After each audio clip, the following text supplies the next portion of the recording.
Logos ministry या channel मध्ये आपणा सर्वांचे हार्दिक स्वागत आहे। प्रभू येशू ख्रिस्त संपूर्ण जगाचा उद्धार करता त्याच्या अति पवित्र आणि सामर्थ्यवान नावाने मी एलन लोबो आपणा सर्वांना शुभेच्छा देत आहे। हे चॅनल सबस्क्राइब करणाऱ्या सर्वांचे मी हृदयपूर्वक आभारी आहे। आजचा हा संदेश जर तुम्ही पहिल्यांदाच पाहत असाल आणि जर तुम्हाला हा संदेश आवडला तर माझी आपणा सर्वांना विनंती आहे की आपण हा संदेश लाईक करावा आणि हा संदेश तुम्ही इतरांबरोबर शेअर करावा आणि संदेशाचे नोटिफिकेशन आमचे नवीन येणारे संदेश तुम्हाला कायम मिळण्यासाठी तुम्ही बेल रिंग प्रेस करावी। Thank you and God bless you.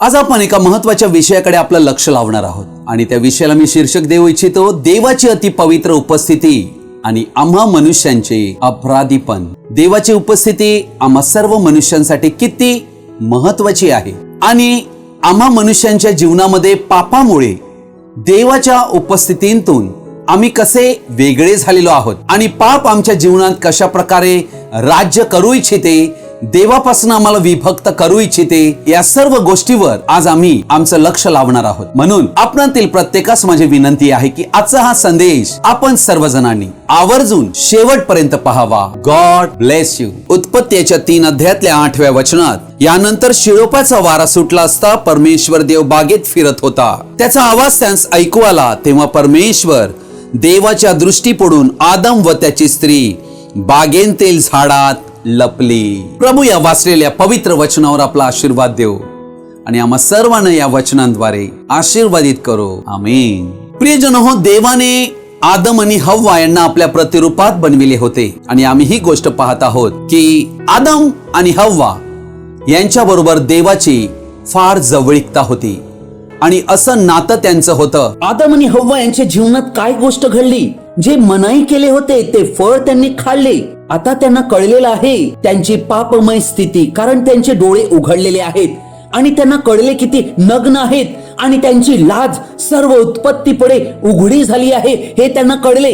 अर्थात आम्ही जे करू नये ते केले आणि देवाचा आज्ञाभंग केला, यामुळे देवाला हे कळले आहे, ही गोष्ट त्यांनी जाणली। वचन म्हणते, नंतर शिळोप्याचा वारा सुटला असता परमेश्वर देव बागेत फिरत होता, त्याचा आवाज त्यांचा ऐकू आला, तेव्हा परमेश्वर देवाच्या दृष्टी पडून आदम व त्याची स्त्री बागेतील झाडात लपली।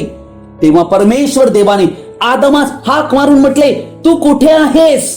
अर्थात या ठिकाणी आम्ही पाहत आहोत आदम आणि हव्वा हे गोंधळलेले आहेत, ते फार घाबरलेले आहेत, ते देवाची वाट पाहू लागले आहेत की त्यांच्या मोठ्या पापामुळे देव त्यांना आता शिक्षा करणार आहे। त्यांनी बागेत देवाचा आवाज ऐकला, ते देवाच्या उपस्थितीपुढून पळून लपले। यापूर्वी देव कायम येऊन त्यांना भेटत होता, ही काही पहिली वेळ नव्हती देवाच्या उपस्थितीची। अर्थात जी अंजिराची पाने आपली नग्नता झाकण्यासाठी त्यांनी वापरली होती, ते सर्व त्यांचे प्रयत्न असफल झाले असे त्यांना कळले। देवासमोर त्यांची अवस्था फार लाजिरवाणी झाली होती।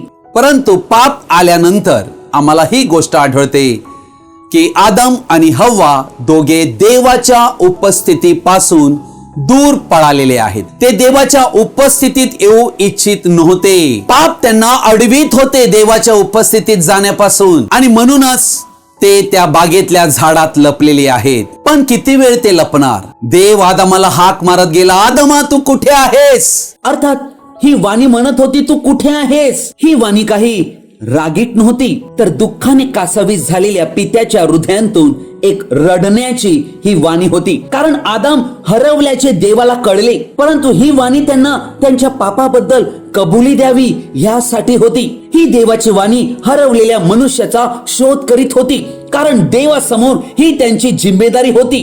देव धीराने वाट पाहत त्या शिळोप्याच्या वेळी आला, कारण त्याला त्यांची काळजी होती। त्यामुळे देव त्याला व्यक्तिशः हाक मारत आहे। देव सत्याने त्याच्याकडे आला होता की त्यांना त्यांची हरवलेली स्थिती दाखवावी। पापाने आदमाला भयभीत केले। देवाच्या वाणीमुळे, उपस्थितीमुळे तो घाबरला आणि तेव्हापासून मनुष्य देवाच्या उपस्थितीपासून पळत आहे व देवाचा शब्द ऐकू इच्छित नाही व देवाच्या उपस्थितीपासून पळत आहे। आदम आणि हव्वा आणि त्यांची लेकरे ही देवापासून अलिप्त झाली, शारीरिक दृष्ट्या आणि आध्यात्मिक दृष्ट्या. आदम हव्वाचं देवाबरोबर असणारं नातसंबंध बिघडलं, तुटलं.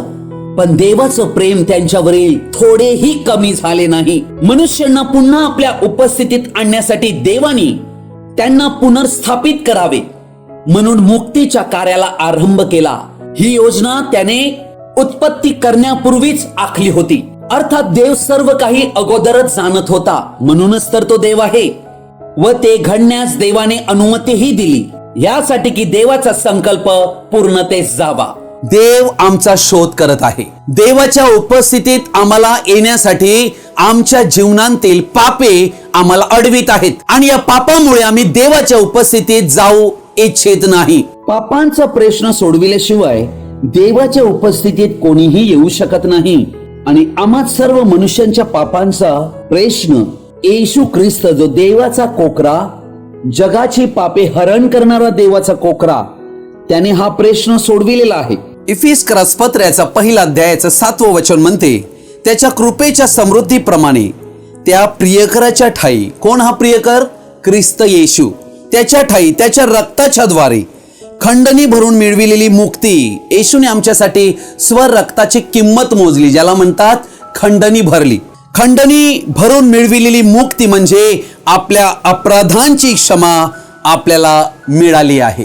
प्रियजन हो, येशू ख्रिस्त देवाचा कोकरा, जगाची पापे हरण करणारा देवाचा कोकरा बनला, ज्याने आमची पापे हरण केली आणि स्वतःवर घेतली. पेत्राचे पहिले पत्र याचा 2रा अध्याय 24 वचन म्हणते, त्याने स्वतः तुमची आमची पापे स्वदेही वाहून खांबावर नेली. येशूने आमची सगळी पापे स्वतःवर घेतली, हरण केली.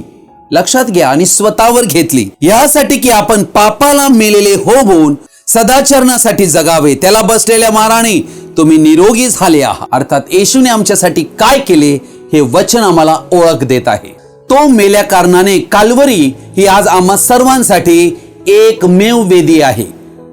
कोणी मनुष्य वेदी बनवू शकत नाही. देवाने वेदी मनुष्यांशी समेट करण्यासाठी बनविली आणि ती आहे काल्वरी.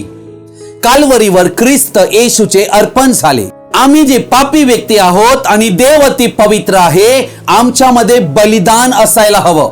म्हणून मनुष्याला पापांतून वेगळे करणे हे कार्य फक्त देव करू शकत होता. म्हणूनच तो आमच्यासाठी मानव बनला आणि येशू ख्रिस्ताने आपलं रक्त आमच्यासाठी दिलं काल्वरीवर. त्या दिवशी आम्हाला देवाच्या उपस्थितीत जाण्यासाठी महान द्वार उघडलं गेलं. ते रक्त देव आणि मनुष्य यांच्या मध्ये असल्या कारणाने त्याचे रक्त हे आम्हाला देवाच्या उपस्थितीत घेऊन जाते. लक्षात घ्या, येशू ख्रिस्ताच्या रक्ताशिवाय आम्ही देवाच्या उपस्थितीत जाऊ शकत नाही. ही गोष्ट जे व्यक्ती स्वीकार करीतात आणि देवाच्या वेदीजवळ येतात, पश्चाताप करीतात, त्यांचाच देव स्वीकार करीतो. देवाने दिलेली मुफ्त पाप क्षमा याचे दान जे व्यक्ती स्वीकारत नाही, त्यांना पाप क्षमा देवाने देऊनही प्राप्त होऊ शकत नाही. योहानाचे पहिले पत्र पहिला अध्याय 7वं वचन म्हणते, पण जसा तो प्रकाशात आहे तसे जर आपण प्रकाशात चालत असलो तर आपली एकमेकांबरोबर सहभागिता आहे आणि त्याचा पुत्र येशू याचे रक्त आपल्याला सर्व पापापासून शुद्ध करीते. आमच्या पापापासून शुद्धी येशू ख्रिस्ताच्या रक्ताने मिळते. ही गोष्ट आम्हाला समजणे अतिशय आवश्यक आहे. अर्थात कोणीही धर्मगुरू कोणीही व्यक्तीला पाप क्षमा देऊ शकत नाही, पापांची माफी करू शकत नाही, कारण ते स्वतः पापी आहेत. त्यांच्या पापांचीही त्यांना माफी हवी प्रत्यक्ष देवाकडून.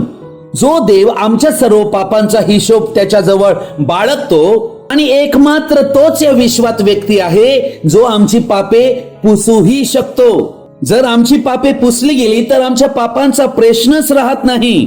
आणि म्हणून आम्हाला देवाचं पवित्र शास्त्र बायबल आम्हाला ओळख देत आहे की येशू ख्रिस्ताने आमची पापे स्वतःवर घेतली. अर्थात आम्हाला पाप क्षमा येशूच्या रक्ताद्वारे प्राप्त होते. रोमकरसपत्र 5 अध्याय 9 वचन म्हणते, तर आता त्याच्या रक्ताने म्हणजे येशूच्या रक्ताने नीतिमान ठरविण्यात आल्यामुळे, आम्हाला नीतिमान ठरविण्यात आले, आपण विशेष करून त्याच्याद्वारे देवाच्या क्रोधापासून तारले जाणार आहोत. म्हणजे येशू ख्रिस्ताचे रक्त देव आणि आमच्यात उभे राहते, म्हणून आम्ही देवाच्या क्रोधापासून वाचले जातो.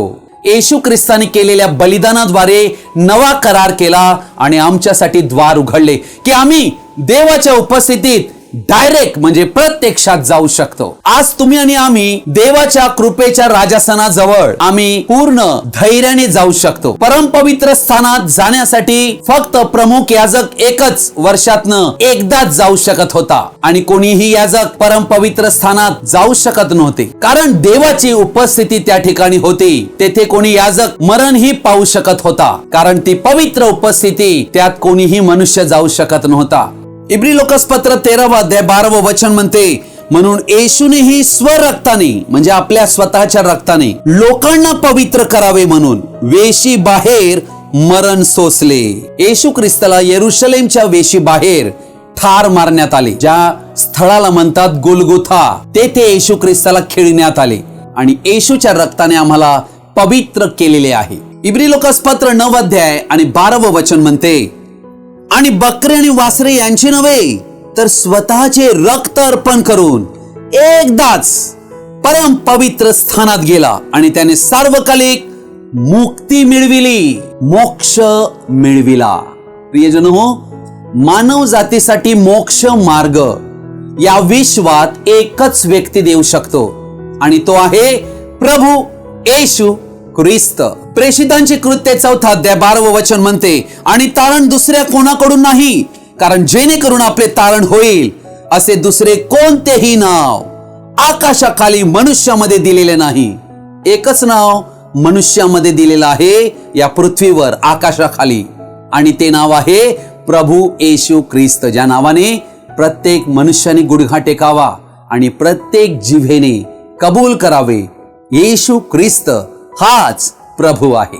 मत्ती वर्तमान याचा 17 अध्यायात आम्हाला रूपांतराच्या डोंगरावर येशू ख्रिस्ताचं रूपांतर झालेलं आढळते. येशू ख्रिस्ताने आपले प्रेषित पेत्र, योहान, याकोब यांना आपल्या बरोबर रूपांतराच्या डोंगरावर नेले आणि तेथे काय झाले? दुसरं वचन, त्याचे रूप त्यांच्या देखत पालटले.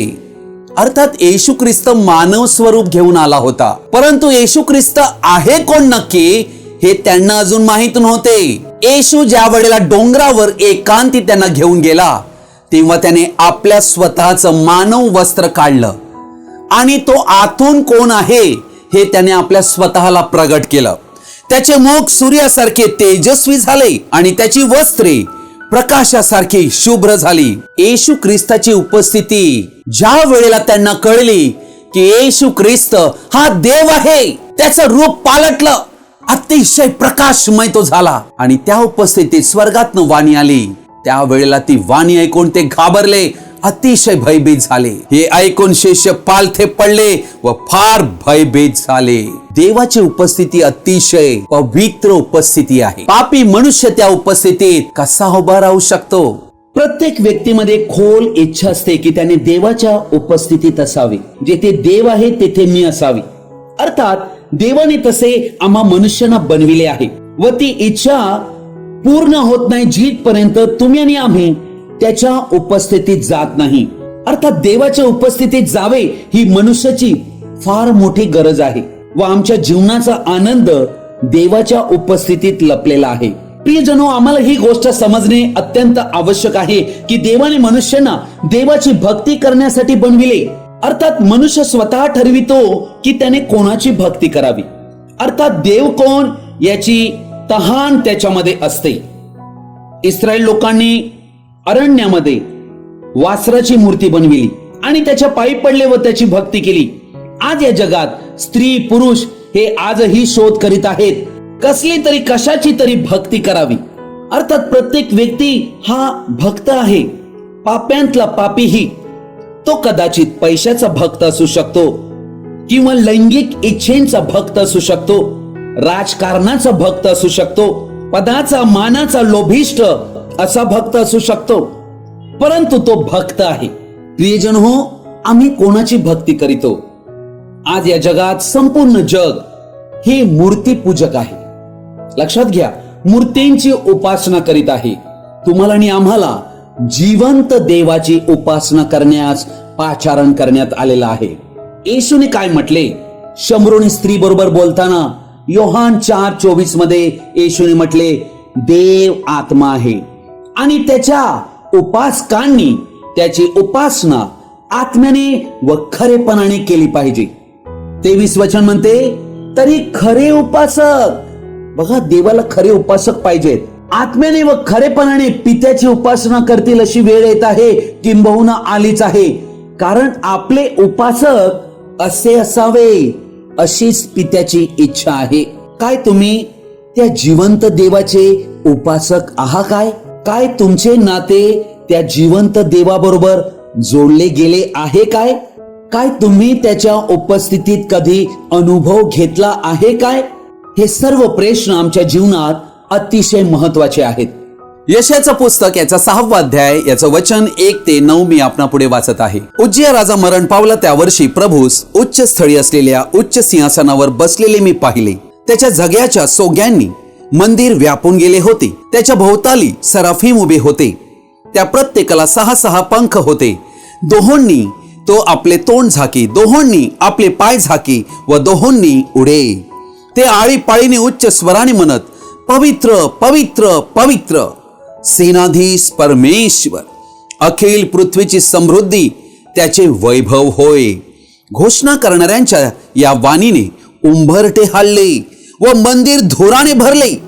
तेव्हा मी म्हणालो, हाय हाय, माझे आता वाईट झाले, कारण मी अशुद्ध ओठाचा मनुष्य आहे आणि मी अशुद्ध ओठांच्या लोकांत राहतो आणि सेनाधीश परमेश्वर राजाधी राज यास मी आपल्या डोळ्यांनी पाहिले.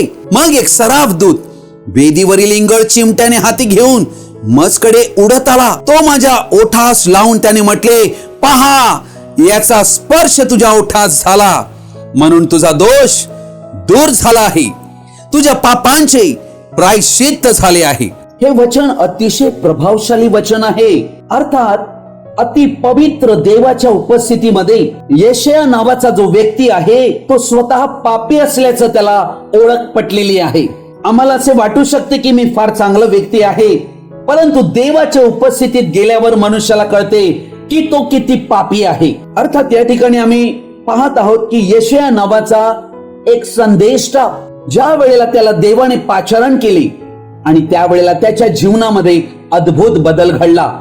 यशयाने या ठिकाणी देवाची महिमा पाहिलेली आहे आणि स्वर्गाचे दूत जे पापरहित आहेत, 6 पंखवाले करूप त्याने पाहिले जे त्या देवाची भक्ती सतत करीत होते.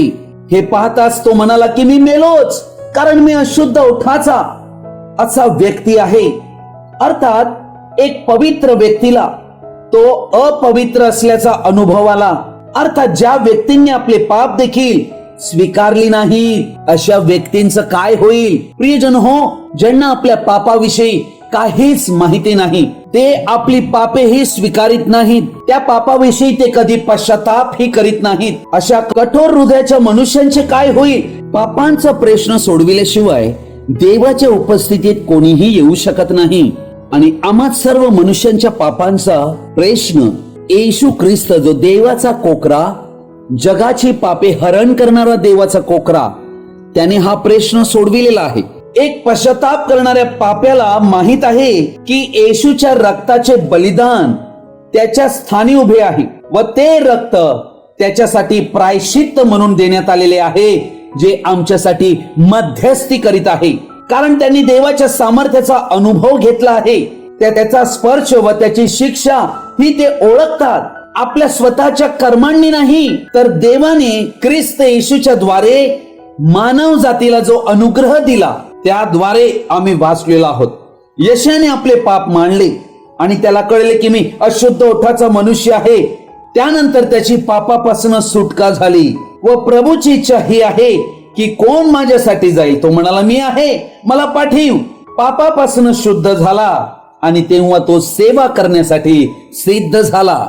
प्रियजन हो, माझा आजचा विषय हा पापावर नसून सैतान ख्रिस्ती लोकांच्या जीवनामध्ये कशा प्रकारे अपराधीपणाची भावना निर्माण करून आमच्या विश्वासाला, शांतीला आणि देवाच्या उपस्थितीत आम्ही जाण्यापासून आम्हाला रोखत असतो. याकडे आज आम्ही पाहणार आहोत.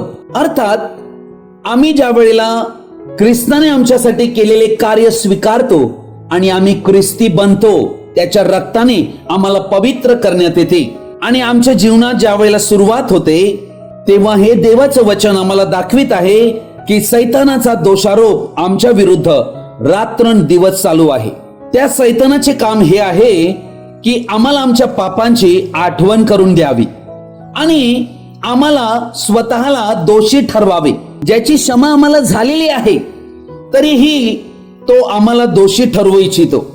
म्हणजे जो विजय येशू ख्रिस्ताने मिळविला क्रुसावर, तो विजय आमच्यापासून तो लुटू इच्छितो. या 4 गोष्टी सैतान करीतो.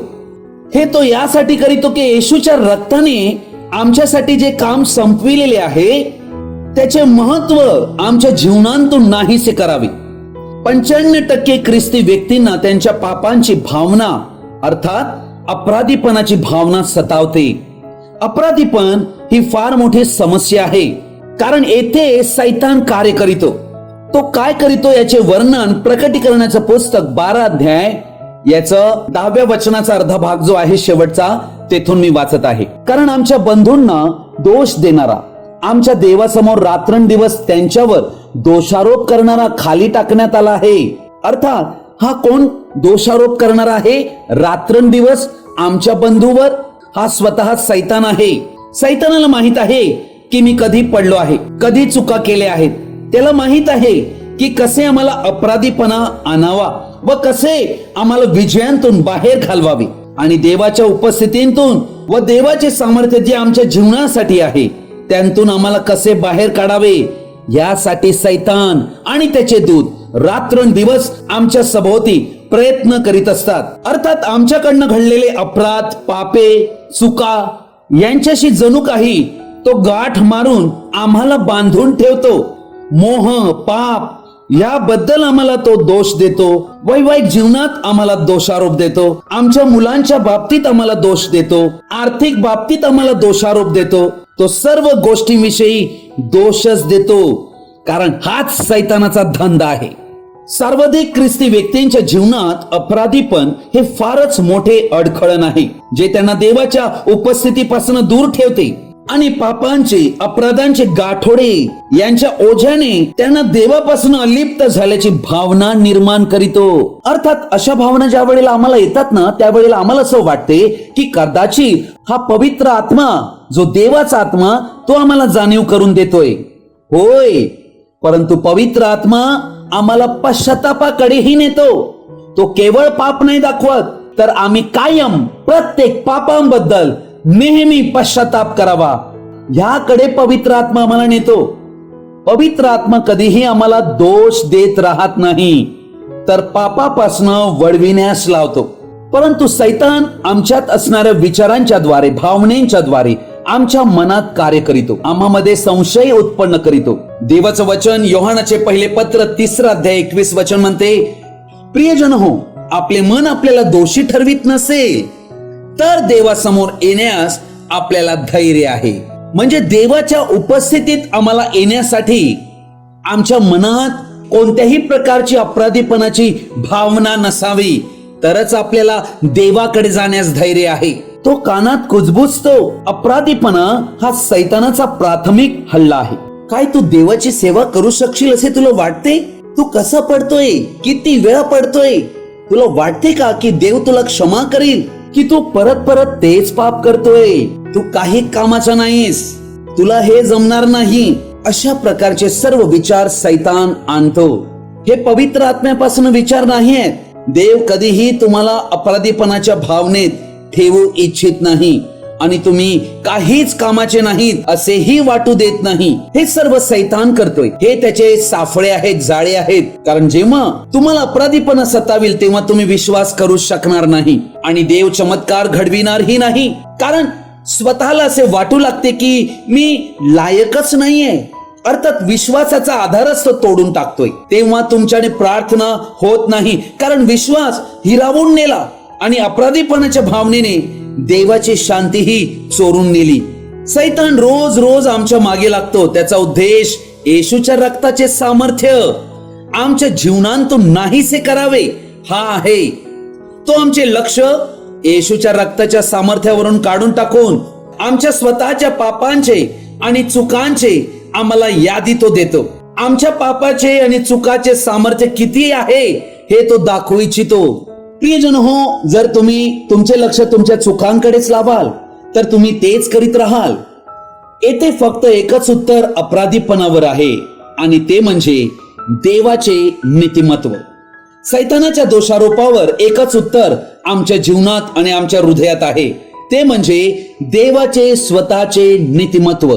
करंथीकरास दुसरे पत्र याचा 5 अध्याय 21 वचन म्हणते, ज्याला पाप ठाऊक नव्हते त्याला त्याने तुमच्या आमच्याकरिता पाप असे केले, यासाठी की आपण त्याच्या ठाई देवाचे नीतिमत्व असे व्हावे. अद्भुत वचन आहे हे. पाप कोणाला ठाऊक नव्हते? येशू ख्रिस्ताला. त्याच्यात पापच नव्हते, कारण तो पापापासून जन्माला आलेला नव्हता. जसे आम्ही अखिल मानवजात पापात जन्माला आली, त्याच्या ठाई पाप नव्हते, परंतु तुमच्याने आमच्यासाठी येशू ख्रिस्ताला पापी नाही केले, पाप असे केले, यासाठी की आमच्या पापाचा दंड त्याने स्वतःवर घ्यावा. हे कार्य येशूने काल्वरीवर पूर्ण केले. हे यासाठी की आपण त्याच्या ठाई म्हणजे ख्रिस्त येशूच्या ठाई देवाचे नीतिमत्व असे व्हावे. प्रियजनो, देवाने येशूला पाप असे केले ज्याला पाप ठाऊक नव्हते, यासाठी की आम्ही देवाचे नीतिमत्व असे ख्रिस्ताच्या ठाई असावे. याला म्हणतात डिवाइन एक्सचेंज, दैवी अदला बदल. आमचं ते देवाने घेतलं आणि देवाचं ते त्याने आम्हाला दिले. जेव्हा आम्ही ख्रिस्तावर भरोसा केला तेव्हा ख्रिस्ताने आमचे पाप घेतले. पूर्णतः भूतकाळांतील, वर्तमान काळात आणि भविष्यात ही जे घडेल हे सर्व ख्रिस्तावर लादले गेले आहे.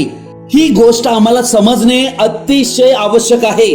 आणि मग त्याने देवाचे जे शुद्ध व परिपूर्ण नीतिमत्व, जे सुंदर नीतिमत्व ते आम्हाला दिले. आमच्या पापांसाठी तो पाप झाला व त्याच्या नीतिमत्वाने आम्हाला नीतिमत्व दिले. आम्हाला मिळालेले नीतिमत्व याच्याशी आम्ही काय कर्मे केली याच्याशी लेणे देणे नाहीये, कारण आमचे नीतिमत्व हे देवाचे दान आहे, जे येशू ख्रिस्ताच्या रक्ताद्वारे मिळणाऱ्या शुद्धीकरणावर विश्वास आणि भरोसा करतात. मग त्याने पापे घेतली आणि येशूवर लादली. परंतु जेव्हा आम्ही अपराधीपणात स्वतःला दोष देत जीवन जगतो तेव्हा आम्ही देवाला हे सांगतो की तू दिलेल्या नीतिमत्वावर मी विश्वासच करीत नाहीये, असे आम्ही देवाला सांगत असतो. मग माझ्या भावना मला येशूने पापाबद्दल किंमत किती मोठी दिली त्याचे महत्व घालवून टाकते. आणि तेव्हा आम्ही ख्रिस्ताऐवजी स्वतःकडे पाहतो व म्हणतो, परंतु मी चुका करतोय. देवाच्या दृष्टिकोनातून तुम्ही रक्ताने शुद्ध ठरवलेले आहात व देवाचे नीतिमत्व तुम्ही आहात. एक तर तुम्ही 100% नीतिमान आहात किंवा तुम्ही विश्वासीच नाहीयेत. आता तुम्हाला ठरवायचे आहे की नक्की तुम्ही कोण आहात. अर्थात तेथे अर्धे नीतिमत्व असे काहीच नाहीये.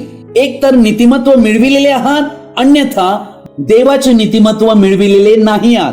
सैतान तेव्हा आमच्या मनात विचार घालतो व कुजबुजतो, मी कसा नीतिमान आहे, मी तर पाप केले आहे. देवाला हे माहित आहे की आम्ही सर्वजण पाप करतोय, म्हणून त्याने येशूचे रक्त कायम दिले आहे की त्याने आम्हाला शुद्ध करावे, आम्ही त्या शुद्धतेच्या सामर्थ्यात चालावे. सैतानाला म्हणावे, हे सैतान लबाड लांडग्या, मी देवाचे नीतिमत्व आहे ख्रिस्त येशूमध्ये, हे आम्ही म्हणावे, कारण वचन तसे आम्हाला म्हणते. वचन जे म्हणते तेच आम्ही म्हणावे. अर्थात वचन आम्हाला काय म्हणते? प्रकटीकरण 12 अध्याय 11 वचन मी आपण पुढे वाचत आहे. त्याला त्यांनी कोकराच्या रक्तामुळे व आपल्या साक्षीच्या वचनामुळे जिंकले आणि त्यांच्यावर मरावयाची पाळी आली तरी त्यांनी आपल्या जीवावर प्रीती केली नाही. प्रियजन हो, हे वचन आम्हाला या ठिकाणी दाखविते ख्रिस्त येशू जो देवाचा कोकरा, त्याच्या रक्तामुळे देवाने आम्हाला दिलेले जे वचन त्याची साक्ष आम्ही स्वीकारली, या दोन्ही गोष्टींच्या द्वारे आम्हाला विजय प्राप्त होतो. जरी सैतान रोज रोज आमच्यावर दोषारोपासाठी हल्ला करील, तो तुम्हाला वाईट, अपराधी, नकारात्मक दाखविण्याचाच प्रयत्न करील. तो तुम्हाला सांगेल तुम्ही प्रत्येक वेळी पडत आहात. अशा वेळेला एकच मार्ग आहे त्या विचारांशी संघर्ष करण्यास, ते म्हणजे कोकराचे रक्त आणि वचनाची साक्ष. देवाचे वचन ऐकवा. 2 कोरिंथ 5:21. ज्याला पाप ठाऊक नव्हते त्याला त्याने तुमच्या आमच्याकरिता पाप असे केले, यासाठी की आपण त्याच्या ठाई देवाचे नीतिमत्व असे व्हावे. अर्थात मुखाने जेव्हा आम्ही विश्वासाचा पत्कर करू तेव्हा सैतानावर आम्हाला विजय मिळेल. हे वचन आम्हाला बोलणे आहे, हे स्वीकारणे आहे, यावर दावा करणे आहे. जेव्हा देव रक्त पाहतो त्या वेदीवर तेव्हा त्याला पापे दिसत नाहीत, कारण ती धुतली गेली आहेत.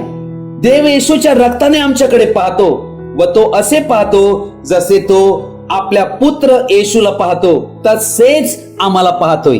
प्रियजनो, मुक्तीची किंमत दिली गेलेली आहे, लक्षात घ्या.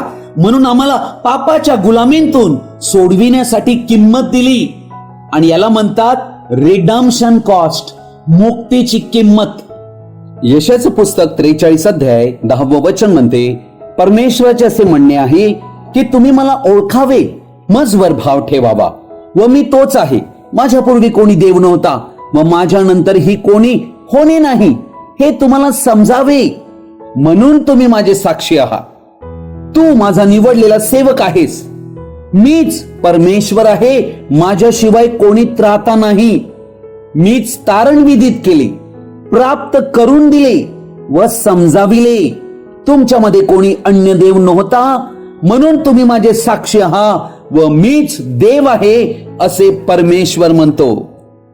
अर्थात या ठिकाणी आम्ही पाहत आहोत देव आपल्या स्वतःची साक्ष देत आहे की तो नक्की कोण आहे. देवाच्या चारित्र्यावर कधीही आम्हाला प्रश्न करता कामा नये, तर देवावर आम्ही कायम भरवसा करावा, कारण तो परिपूर्ण व्यक्ती आहे या संपूर्ण विश्वात. म्हणून आम्हाला देवाची ओळख हवी, त्याच्या चारित्र्याची ओळख हवी.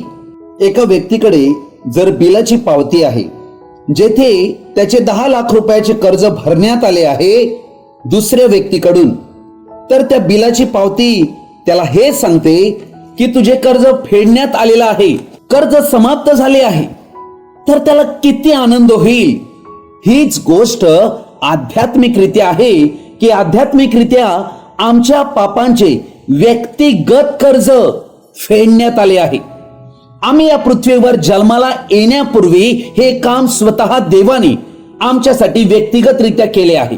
आमच्या गुन्ह्याची किंमत दिली गेली आहे आणि म्हणून तो गुन्हा आमच्यावर राहत नाही. येशूने आमची पापे स्वतःवर घेतली व आमचे व्यक्तिगत कर्ज फेडले आणि ते हे पूर्णतः.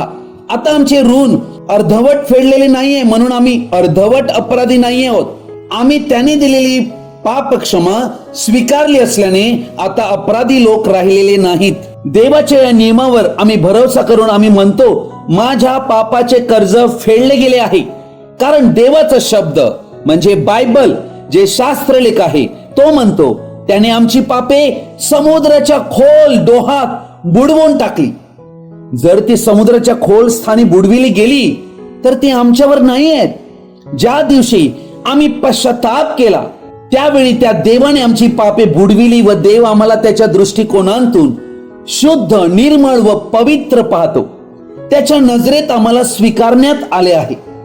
पूर्वेपासून पश्चिम जितकी दूर आहे तितके आमचे सर्व अपराध आमच्यापासून दूर केलेले आहेत. ते आमच्यापासून काढून टाकल्यानंतर आमच्यावर राहूही शकत नाही. आम्हाला परिपूर्ण असल्यासारखे स्वीकारण्यात आलेले आहे. आम्ही देवासमोर असे उभे राहतो जसे आम्ही सर्व नियम त्याचे पाळले आहेत. अर्थात सर्व नियम त्या प्रभू येशूने आमच्यासाठी पाळले आणि त्याचे नीतिमत्व त्याने आम्हाला दिले. आम्ही आता ते राहिलो नाही जे आम्ही पूर्वी होतो. जेव्हा आम्ही देवाच्या संकल्पावर विश्वास केला तेव्हा आम्ही देवाची दया पावलो व येशू उभा राहतो तसेच आम्ही देव पित्यापुढे उभे राहतो. शत्रू येतो व म्हणतो तू तर काळा आहेस. ओ, मला माहित आहे की मी काळा होतो, जेवढा नरक काळा आहे, परंतु येशूच्या रक्ताच्या थेंबाने माझ्यावर पडून मला बर्फाहून शुभ्र केले आहे. आम्ही हे मानतो व पत्करतो की मी स्वतः अशुद्ध व लायक नाहीये, परंतु त्याच्या संकल्पावर विश्वास केल्याने देवाचे नीतिमत्व पूर्णतः मला प्राप्त झाले आहे. आता आम्ही शुद्ध करण्यात आलो आहोत व आम्ही देवाची संपत्ती बनलो आहोत. या गोष्टींवर जे अद्याप विश्वास करीत नाहीत ते प्रत्येक व्यक्ती अजूनही नियमशास्त्राच्या शापाखाली जगत आहेत. आम्ही त्याच्या रक्ताने शुद्ध केलो गेलो आहोत. त्या सैतानाचे सामर्थ्य आणि त्याचा जो काही दबाव आहे तो आपल्या जीवनातून काढून टाका. जेव्हा जेव्हा सैतान तुमच्यामध्ये विचार आणेल तेव्हा लगेच उत्तर तयार ठेवा. सैतानाला म्हणा, हे सैताना ऐक, मी येशूच्या रक्तामुळे नीतिमान आहे. जेव्हा मी हे करतो तेव्हा माझा विश्वास प्रज्वलित होतो, कारण आमचे मुख रक्ताचे सामर्थ्याची साक्ष देते. ही महान चावी आहे देवाच्या विजयात चालण्यासाठी. पत्कार करा, आपल्या मुखाने विश्वासाचा पत्कार करा आणि म्हणा, मी सैतानाच्या हातांतून मुक्त झालो आहे येशूच्या रक्तामुळे. येशूच्या रक्तामुळे माझी सर्व पापे पूर्णतः क्षमा केली गेली आहेत. म्हणा ही गोष्ट, ज्या सैतानाने मला अनेक वर्षांपासून बांधून ठेवले होते, या गुलामीत सैतानाची सगळी जोखड तोडून टाकली येशूने आणि मला मुक्त केलेले आहे. प्रभूला धन्यवाद द्या प्रभूने केलेल्या कार्याबद्दल. तो देव जो जुन्या करारात आम्हा वर होता, तो नवीन करारात पुत्र बनताच आम्हा बरोबर देव बनला. आणि त्यानंतर पेंटिकॉस्टच्या दिवसापासून आतापर्यंत पवित्र आत्म्याचा युग आहे, जेव्हा त्याने आपला पवित्र आत्मा आमच्या मध्ये पाठवलेला आहे. आमचं हृदय त्याचं मंदिर आहे आणि देव या हृदयामध्ये वास करीतो, म्हणजे आपल्या मंदिरामध्ये. तो देव जेव्हा आमच्यामध्ये राहतो तेव्हा त्या देवाची उपस्थिती आमच्या बरोबर असते. हेच नवीन कराराचं सर्वात मोठं सत्य आहे, मोठं तत्व आहे की देव आमच्या मध्ये वास करावा, त्याची उपस्थिती आमच्या बरोबर असावी. प्रभू येशू ख्रिस्ताची कृपा, प्रेम, दया, आनंद आणि शांती आपणा सर्वांबरोबर तो येईपर्यंत कायम राहो. आमेन. आजचा हा संदेश आपण सर्वजणांनी ध्यानपूर्वक आणि शेवटपर्यंत पाहिल्याबद्दल आपणा सर्वांचा मी हृदयपूर्वक आभारी आहे. हा संदेश ऐकल्यानंतर नक्की तुम्हाला काय कळले? कृपया तुम्ही कमेंट बॉक्स मध्ये कळवू शकता किंवा माझ्याशी व्यक्तिगत संपर्क साधू शकता. Thank you and God bless you.